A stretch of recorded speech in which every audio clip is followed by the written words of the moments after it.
একটু আক্ষেপ আছে কিনা, আর ওভারঅল টুর্নামেন্টটা কেমন দেখলেন পাকিস্তান সিরিজের আগে? এই সিরিজটা আপনাদের কতটুকু হেল্প করবে? না, অবশ্যই যেটা বললেন সেঞ্চুরির আক্ষেপ তো সব ব্যাটসম্যানেরই থাকেই, বাট উইনিং কন্ট্রিবিউশন ছিল, এটার জন্য আলহামদুলিল্লাহ। আর ওভারঅল এই টুর্নামেন্টটা আমাদের ওয়ানডে সিরিজ যারা খেলবো আমরা, ওদের জন্য খুব ভালো একটা প্রিপারেশন হলো। 4টা ম্যাচ খেলতে পারছি আমরা। অল ওভার যদি আমরা এটা এখান থেকে নিতে পারি সামনে, আমরা প্রিপেয়ার্ড হয়ে নামতে পারবো।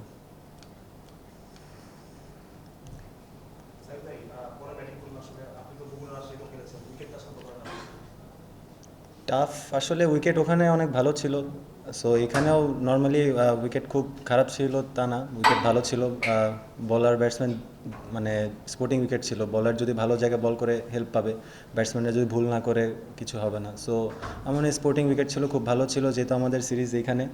সো খুব ভালো একটা প্রিপারেশন হলো আমাদের দুই টিমের জন্য।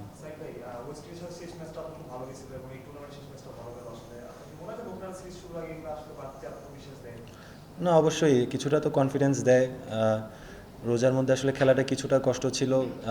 এই ম্যাচটা যেহেতু আমরা ডে নাইট ম্যাচ ছিল, কিছুটা রিলিফ ছিল যেহেতু এক ইনিংসটা কষ্ট করতে হয়েছে, পরে রোজা ভেঙে খেলছি।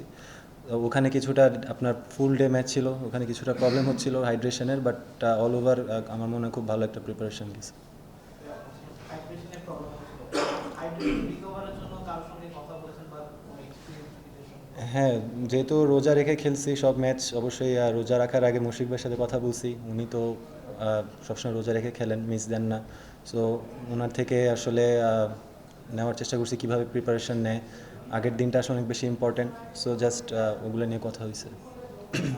মানে অদম্য টি-20 ফাইনাল মানে পৌঁছানোর আর তার আগে ওয়েস্ট ইন্ডিজ সিরিজে যান, এখানে যান, মানে একটা ভালো রেজাল্ট নিয়ে পাকিস্তান সিরিজে যাচ্ছে, মানে নিজে কতখানি কনফিডেন্ট আছেন মানে হোমে পাকিস্তান সিরিজে?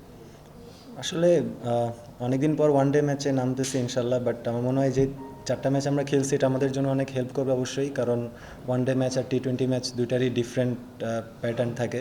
সো আমার মনে হয় আমাদের জন্য একটা ভালো প্রিপারেশন গেছে এই টুর্নামেন্টটা।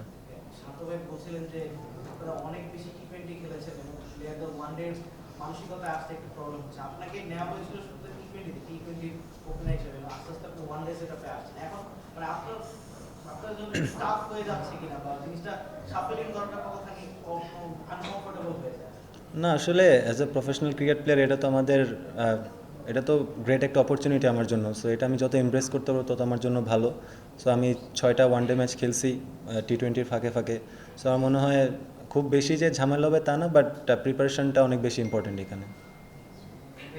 অদম্য টি-20 রান করেছেন, আজকে রান করলেন, বিপিএল এর লাস্ট ম্যাচটাতেও রান করেছিলেন। তো ওই সময়টাতে বিপিএল এর লাস্ট ম্যাচের আগে আপনার খুব খারাপ সময় যাচ্ছিল, ওই সময়টাতে নিজেকে আসলে কিভাবে গোছাইছিলেন কিংবা কারো হেল্প নিয়েছিলেন কিনা, যে কে বেশি সব থেকে বেশি আপনাকে মেন্টালি সাপোর্ট করেছে?